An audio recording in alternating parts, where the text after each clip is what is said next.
এই মনে করেন এক বিগত জায়গা ছেড়ে দিলে আপনারই ভাই, ভাতিজা, চাচা, মামা, স্বাস্থ্য ভাই, জ্যাঠতো ভাই বা এলাকার ভাই, বেচারার বাড়ির রাস্তাটা হয়ে যায়,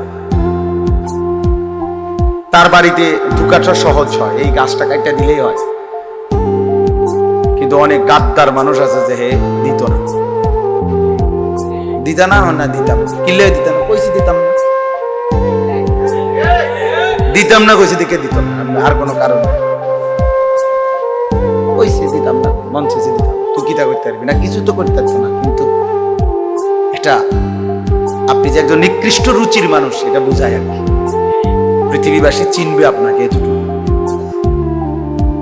অনেক মানুষের এই বদভ্যাস, ইচ্ছা করে টিন ইটারে বাঁকা করে, মানে শুধু শুধু এটা সোজা রাখলে বেচারা রাস্তা চলতে পারে মানুষ না।